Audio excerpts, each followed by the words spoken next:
Welcome to Coffee Talk. I am your host, MISHUMA SABA, M.SABA, and this is our Cultural Variety Podcast. Stay tuned.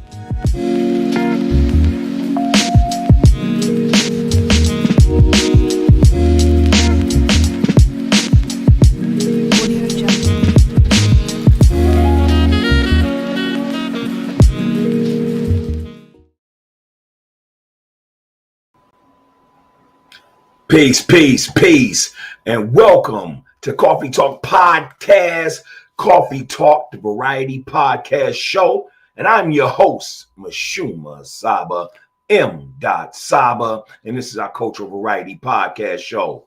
How y'all doing today? Today is Monday, and it's been a long week. If you're new to our show, Mondays is Cultural Studies Day. And what we do on Mondays here at Coffee Talk is we like to give respect and honors to authors, to scientists, to our lawyers, to all our great ancestors. We like to read poems. We like to read chapters out of books. We like to read statements. We like to give you your culture. We like to give you your flavor on Monday. So this is Coffee Talk Podcast, and this is the beginning of the week, which is Monday, February 14th, 2022. It's Lover's Day. And I hope none of y'all drown in a waterbed from 1985. But how's everyone doing today? The weather is pretty good. Earlier today, it was real icy out, but the sun is shining and everything looks pretty good. When I woke up this morning, the sun was up earlier than any other time, so I know that spring is coming, But how's your day going? If you are having a great day, go ahead and hug yourself and smile. If you are having a great day, go ahead and pour your coffee slowly. Don't rush back. Take your time. Drink it. Let it go down. Hit the inside of your body, your mind, and your heart. You know what I'm saying? That's what that flavor do. Coffee Talk Podcast. All right, so listen, we got a good show for today. Today, we're going to go ahead and talk about our thoughts on the Super Bowl halftime show. So go ahead and tune on in. Go ahead and let us know what you thought about the Super Bowl halftime show. We're definitely going to talk about that. And then we're going to finish up with a short story, something that you really may want to listen to. It's called the Colonization debate. The Colonization debate back in the 1800s. And we're going to be discussing that today, as well as next Monday, when we'll be talking about the argument for, which was in 1829, as well as the argument against debate, which was in 1827. So we'll definitely be talking about those two debates next Monday, but we will open it up today with the colonization debate. So definitely a good reading. There's some stuff that it's going to really you might not even know about. So it's going to definitely be a good read. Okay, so if you're new to the show Coffee Talk, we never begin our show without giving the show some flavor. So the way we do it now is we're going to give it some wise words flavor, as well as we're going to go ahead and talk about what coffee we had in the day. You know what I'm saying? Now, listen, we don't just promote coffee. You can have tea, cappuccinos, coffee, smoothies, water, wine. Just come on in, kick your feet up, relax in our humble home. Welcome to Coffee Talk Podcast. All right, so today's words of wisdom is this. It don't take but you to believe in you. It don't take but you to believe in you.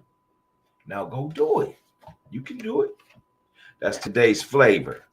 And as far as our drink, today's flavor is Kenyan coffee. Why? Because the Kenyan coffee is vibrant and bright. It's a light roast with high quality, but it makes the body feel good, So that's our coffee flavor for the day, and that's Kenyan coffee and our words of wisdom.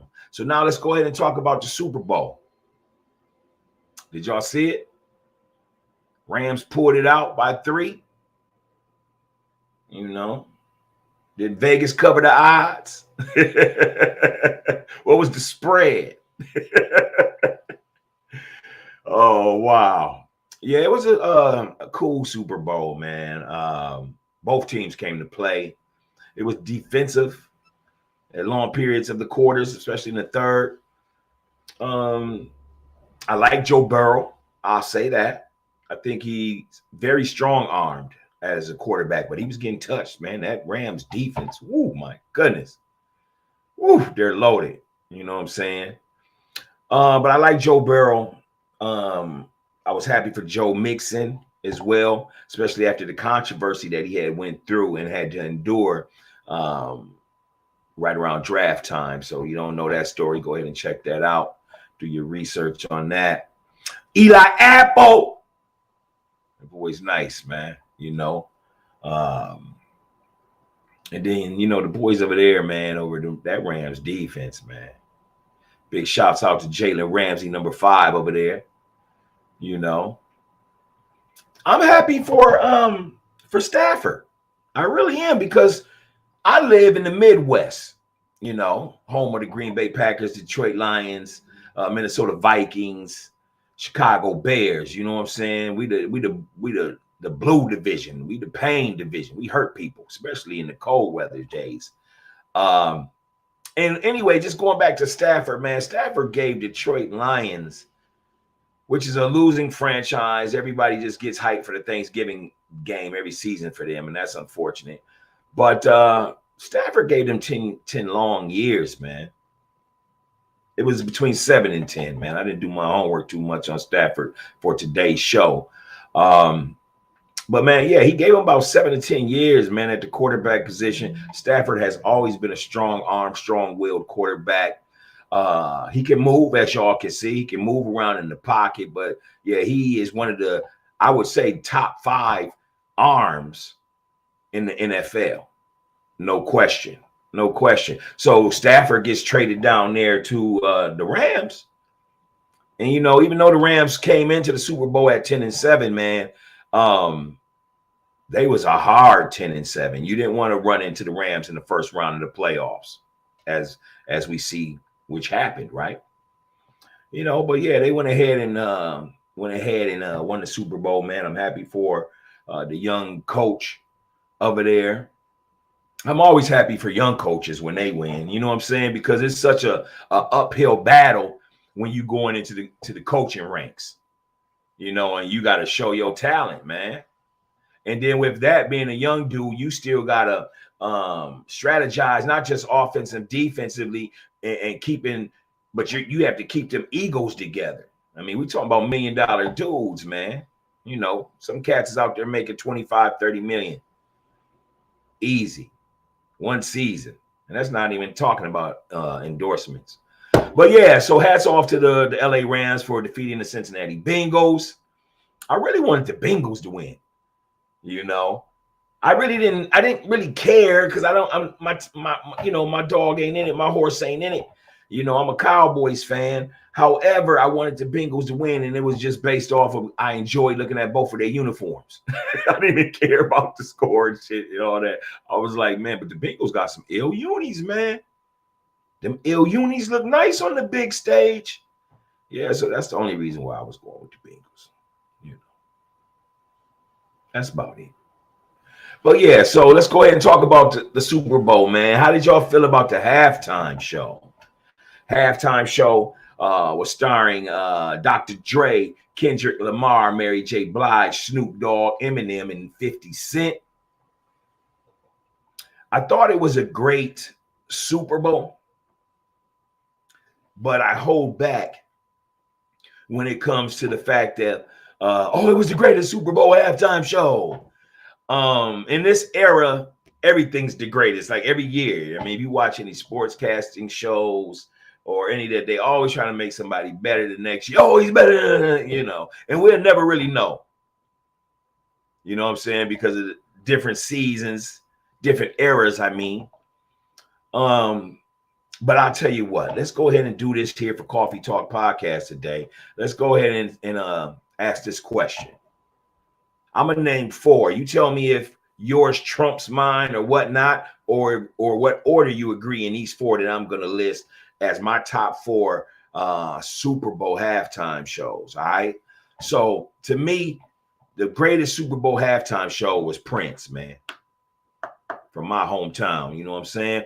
Prince had the greatest Super Bowl halftime show to me out of the 56 years of the Super Bowl.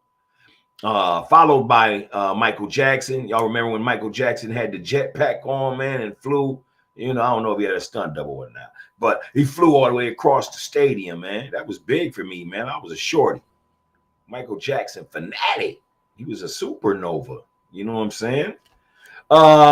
Third would be, let me see. I definitely put Snoop Dogg in it. That was third to me.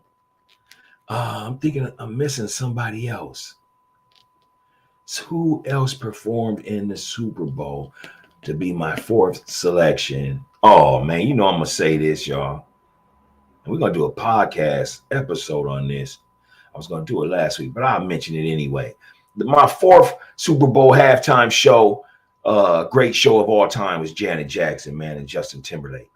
I don't like how Justin Timberlake got to skate off that, you know what I mean? And Janet take all the bullshit that came with it. You know, everybody was putting Janet down, treating her like she was trying to get attention seeking. You know what I mean? I didn't really feel that, man. They should have blamed the dude that did it with his clumsy ass, Justin Timberlake. You know? But whatever, man. We're gonna talk about that though in another couple weeks, man. That's gonna be one of our topics. But continuing on with the Super Bowl halftime show, I was proud to see Dr. Dre. You know, because Dr. Dre had the aneurysm not too long ago, about a year and a half ago. So I was very happy for Dre. He looks healthy, he looks good. He's definitely a musical juggernaut, a musical genius, you know. And I'm just happy to see him, man. I would love to see him and Snoop Dogg do another movie together. The Wash was classic, definitely hood classic, man. And we give big love to our people, man. This is Coffee Talk. You know what flavor it is, you know. So yeah, I was happy about Dr. Dre looking healthy. Mary J. Blige, I'm just really feeling her right now with her thickness. I'm feeling the queen. I love her acting, especially in Power. You know what I'm saying? Not Power One. I'm just gonna say Power, man, because if you're a fan of the Power universe, then you know Miss Takada. You know what I'm saying? You know who she is. So straight gangster. But yeah, I was happy to see Mary. My thoughts with Mary, man, and I know she's been through a lot of messed up relationships that didn't work out. Let's just say that. I won't say messed up because, you know, that ain't my judgment. But on the record that we know of, you know, she's been through some traumatizing relationships. And I would, as a fan, Coffee Talk fan, you know what I'm saying? I would just love to see her find a king that can appreciate her. You know what I'm saying? What you talking about? I ain't being no simp. Everybody think you simping when you tell a beautiful woman how beautiful she is. You brothers is tripping. Better get it together. But yeah, I would love to see Mary find somebody that she could settle down with, man, and be happy in the public with him. You know what I'm saying? Where it ain't all that weak shit. But you know, it's difficult, especially with social media, especially with paparazzi. I mean, it's had all-time highs now, you know what I'm saying? And so, you know, what's y'all's thoughts on that, man? How do you feel about people or couples always being on Facebook, taking pictures together, plastering it everywhere, or TikTok or anywhere? How do you feel about that? Do you think it's cool? Do you think it's not cool? Do you think you need more privacy on that? Let us know. Put it in the comments. And thank you for watching Coffee Talk. But yeah, so Mary looked great. Big Snoop Dogg, man, the bandana outfit was real dope. LA colors, LA Rams. I really appreciated it. Let me ask y'all a question. And this is not from Coffee Talk or anybody, but I was having a conversation today at work, right? And this young lady, good lady. She's from European descent. Let's put it like that, because we're not here to be offensive to nobody. But she presented this question to me. She said, do you like Snoop's outfit? That's what she asked me. The bandana outfit, the blue and with the gold stripes along the armpits. I said, yeah, I think it's great. I think it's a great fit. It's a nice little fit Snoop got on. Looks good. She said, well, okay. And then she said, but do you think it's wrong for him to be glorifying gangbanging? And when she said that to me, what enticed her to say that is because she pulled up her cell phone and she was looking at the pictures of the Super Bowl halftime show. And when she saw Snoop, she saw a picture of Snoop throwing up the Crip sign, man. So as a European woman, she had a right to ask a question. And there's nothing wrong with that. So she asked a question. She was like, do you think it's right that Snoop be glorifying the gangbanging? Now, I'm going to go ahead and speak from two lenses. And I definitely want our viewers to go ahead and give us your thoughts.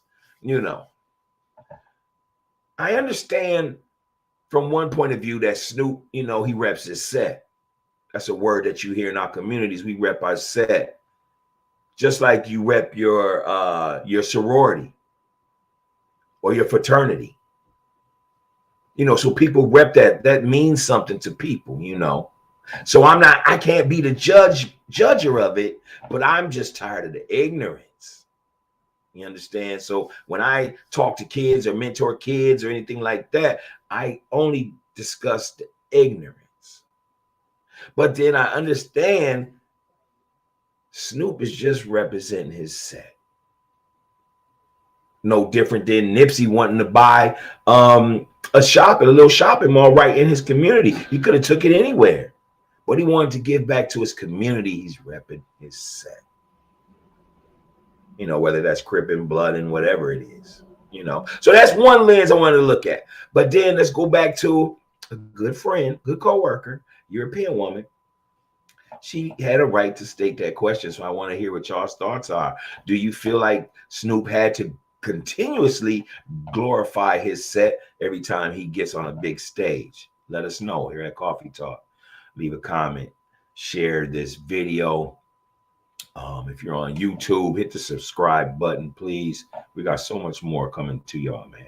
And I just really want you to enjoy it. This show is here for y'all, man. Again, welcome to our humble home here at Coffee Talk. I'm your host, MISHUMA SABA, M.SABA, and this is our Cultural Variety Podcast show. All right, so listen, we're going to go ahead and take a 30-second commercial break. And when we get back, we got a reading. It's called The Colonization Debate back in the 1800s, y'all. It's from the book Crossing the Dangerous Waters. As you can see right here, this is a great book, 300 Years of African-American Writing by author and editor Deidre Mullane. So definitely we're gonna go ahead and get into our cultural studies with that. So I'm gonna just go ahead and hit you off with a quick 30 seconds so that you can go ahead and get up, go call your friend, tell them that the show's on, go ahead and pour you a little drink or something, go ahead and tell your coach or your manager that you'll be right in. You know what I'm saying? Tell the person waiting for their appointment, the show will be done in a few minutes and then you can help them, whatever. But come on back in 30 seconds. Thank you for watching the show. We'll be right back.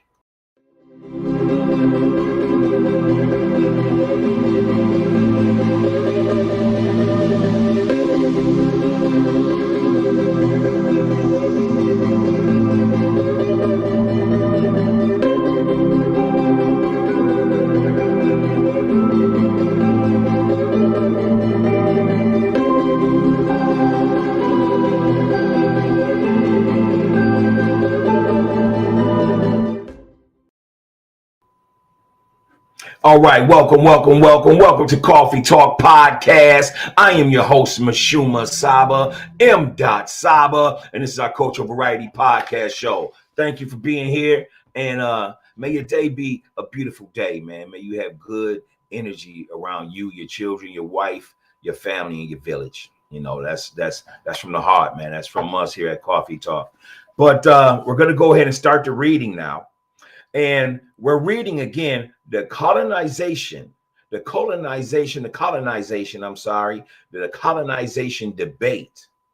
There was a debate back in the 1800s on what to do with black people, man. Yeah, so we're going to go ahead and start it. Again, this is only probably about a 5-minute read. So if you have that attention span, go ahead and dig it. If you got to go, I understand. Check the show out a little bit later. Share it with your children. Share it with your young kids at college. Go ahead and read it. Share it with your family, your mom, your grandma, your uncle, your auntie. You know what it is. Wife, you know what it is. All right. The colonization debate. Almost as soon as Africans were forcibly kidnapped and brought to America, freedmen, slaves, abolitionists, and slaveholders begin to discuss their return to Africa, often in the context of civilizing the dark continent and bringing Christianity to the benighted land, articulating the peculiar sense of limbo that early African Americans felt. In 1774, Phyllis Wheatley declined the suggestion that she return to Africa as a missionary. Upon my arrival, she wrote, "How like a barbarian should I look to the natives?" During the next 2 centuries, the debate over the place of African Americans in the New World would rage. As early as 1789, the Free African Societies of Rhode Island and Philadelphia had considered jointly sponsoring a colony in Africa. In 1811, Paul Coffey, a successful ship owner with religious zeal, made a trip to Sierra Leone, returning a few years later with 38 of his compatriots. But the organized impulse toward colonization began in earnest with the founding of the American Colonization Society in December of 1816. Attributing his plan to relocate free blacks in Africa to the poor treatment they received in America and a general incompatibility of the races. In 1822, the society established a colony of Monrovia, later called Liberia. The true motive of many of the white pro-colonizers was made transparent, however, by Henry Clay, who remarked that the scheme would rid our own country of a useless and pernicious, if not dangerous, portion of its population. So back then they was calling us pernicious. That's like savage. That's like saying they ain't worth it. As he said here, own country of a useless and pernicious. That's the words you want to look up today, Coffee Talk. So I'm going to just back up just a little bit here, okay? In 1822, the society established a colony in Monrovia, later called Liberia. The true motive of many of the white pro-colonizers was made transparent, however, by Henry Clay, who remarked that the scheme would zeal our own country of useless and pernicious, if not dangerous, portions of its population. In other words, free blacks represented a real problem to slaveholders.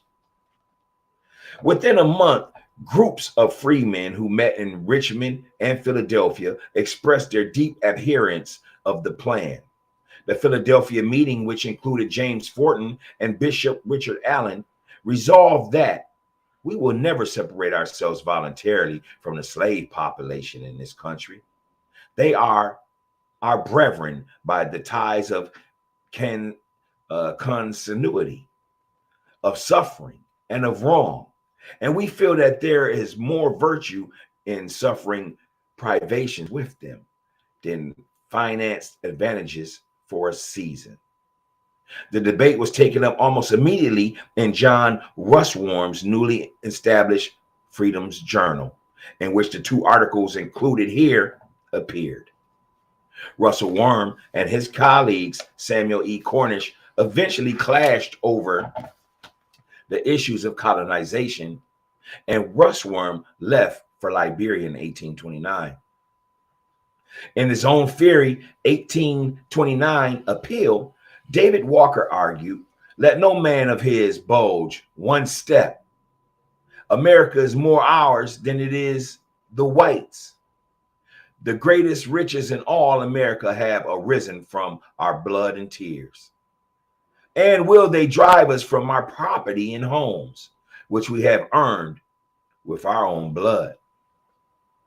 Colonization emerged as one of the central issues of the conventional movement and was advocated by a number of prominent men throughout the 19th century. Martin Delany, whose Condition, Elevation, and Destiny of Colored People of the United States Politically Considered, was published in 1852. Attending the largest convention favorable to movement in August of 1854, and traveled to Liberia in 1859, as did Alexander Crummell, who spent 20 years in Africa, and Henry Highland Garnett, who died there in 1882. Bishop Henry McNeil Turner established the AME churches in Sierra Leone and Liberia. And after the ACS discontinued its activities in 1892, Turner launched his own International Immigration Society. By the end of the 19th century, almost 12,000 African Americans had relocated to Liberia. Unfortunately, numerous fraudulent ventures sprang up to accommodate interest in immigration, and many Black Americans lost their savings and their property. Other free men were kidnapped and deported. In the 20th century, there would be a growing antipathy to the religious colonization of Africa and immigration in general. Alan Locke, the voice of the Negro, wrote, "We now see that the missionary condescensions of the past generations and their attitude toward Africa was a pious but sad mistake. In taking it, we have fallen into the snare of enemies and have given grievance offense to our brothers." Nevertheless, in 1920s, Marcus Garvey's Universal Negro Improvement Association championed the motto of Africa for Africans. Africa for Africans became the most heavily subscribed colonization movement ever. Many other prominent African Americans, including Richard Wright, Paul Robeson, James Baldwin, while never denying their loyalties and rights as true Americans, exiled themselves to Europe to escape racial harassment. In addition to the establishment of the emerge community in Africa, many African Americans considered the foundation of a Black nation closer to home. The Underground Railroad spirited escaped slaves north to Canada, where a large African American community flourished. In 1879, the Exodusters migrated to Kansas and other Western territories to found Black communities. And in the 20th century, both the Black Panthers and Elijah Muhammad's Nation of Islam sought a grant of territory within the United States as reparations for centuries of oppression. But despite the various waves of pre-colonization and nationalist sentiment, the great majority of African Americans was steadfastly declared its intention to live freely in the land of its birth. So people that was already born here, they said, "No, man, I ain't going back to Africa." That's what they're saying. I was born here. I'm not going nowhere. I was born here. This is mine just as much as it's yours. That's what they felt. And that is true. "Our minds are made up," declared Frederick Douglass, "to live here if we can, or die here if we must. So every attempt to remove us will be as it ought to be, labor lost. We live here, have lived here, have a right to live here, and mean to live here." Frederick Douglass. And this is the book, The Crossing the Danger Water. And this is the story, The Colonization Debate, edited by Deidre Mullane. So this is our Cultural Studies, Monday Cultural Studies. This is Coffee Talk Podcast, and I'm your host, MISHUMA SABA, M.SABA, and this is our Cultural Variety Podcast. Thank you for tuning into the show. Continue to support Coffee Talk 3 days a week, Mondays, which is Cultural Studies, Wednesdays, which is our sports night, and Friday or Saturday alternate grown folks, humor, fun, games, and laughter night. So definitely stay tuned to Coffee Talk Podcast Wednesday, and I'll see you then. I'm going to go ahead and throw up the universal peace sign. We out of here. Thank you. You enjoy the show. You enjoy your day, and take it easy. We out of here. Peace.